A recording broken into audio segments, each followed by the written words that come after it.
हौसला न छोड़, कर सामना जहान का, देख बदल रहा है वो रंग आसमान का।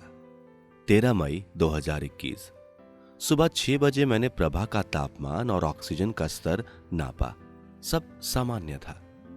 कल से ही प्रभा अनुरोध कर रही थी कि मैं हर 2 घंटे में उसका तापमान और ऑक्सीजन ना लिया करूं। उसका कहना था कि इससे उसकी नींद पूरी नहीं होती है और तनाव बढ़ जाता है।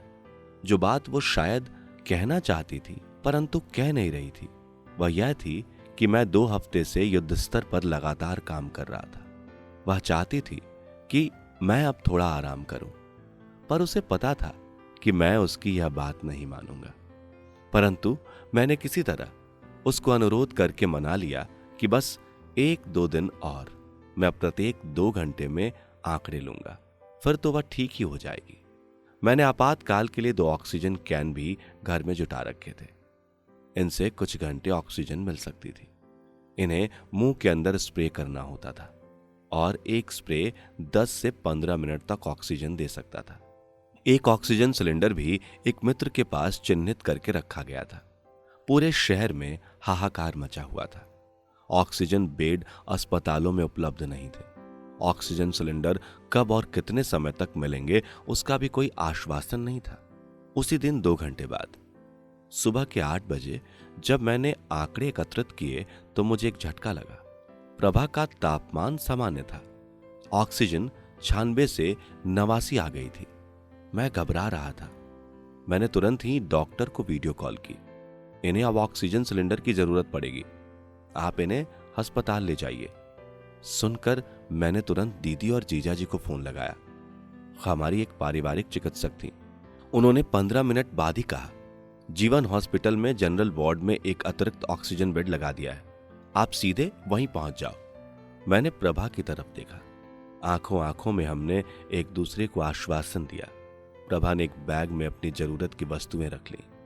मैंने पैसे रखे और प्रभा को लेकर अपनी कार में अस्पताल जाने की तैयारी करने लगा। प्रभा ने मां और बच्चों से जल्दी जल्दी विदा ली। उसके व्यक्तित्व की यह खासियत थी, वह जोश में होश नहीं खोती थी। उसने सबको आश्वस्त किया कि वह जल्दी ही अस्पताल से आ जाएगी। चिंता की कोई बात नहीं है। बाहर लॉकडाउन था। हम कई हफ्तों बाद बाहर निकले थे। सुबह के 9:30 बजे थे। सड़कें लगभग खाली थी। सब लोग जैसे अपने घरों में दुबक से गए थे। सिर्फ कुछ आवश्यक सामान की ही सप्लाई की गाड़ियां यदा कदा दिख रही थी। माहौल अत्यंत गंभीर था।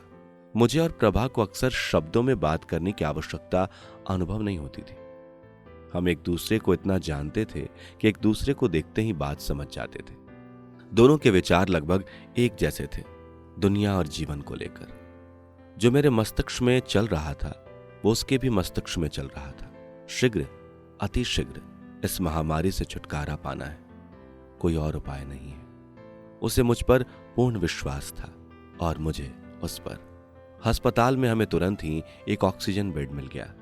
आज से सिर्फ 12 दिन पहले तक ऑक्सीजन सिलेंडर और बेड की भारी किल्लत थी।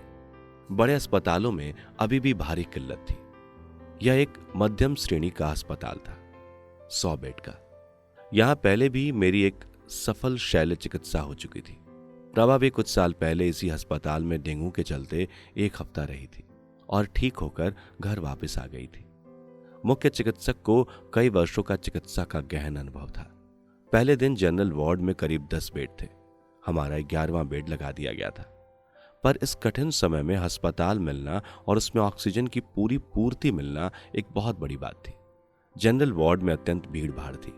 लगभग सभी कोरोना वायरस से प्रभावित मरीज थे। इसमें मेरे जैसे लोग जो कोरोना वायरस से मुक्त थे, उनके लिए खतरा था। वायरस तेजी से फैलता था। एक तरफ प्रभा को ऑक्सीजन मास्क लग गया था और वह राहत का अनुभव कर रही थी। दूसरी तरफ उसे यह चिंता थी कि कहीं मैं वायरस से प्रभावित न हो जाऊं। मैं उसकी इस चिंता को समझ रहा था। यह एक युद्ध था, सबसे शक्तिशाली शत्रु के विरुद्ध। इसमें 100 तरह की वस्तुओं को एक साथ समझना था।